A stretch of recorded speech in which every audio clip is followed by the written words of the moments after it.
हमारी बाइक को सलाह दे रही है, लेकिन कहना चाहे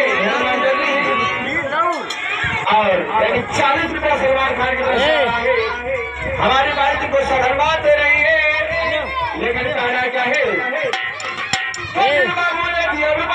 मनोज 51 दिया। अरे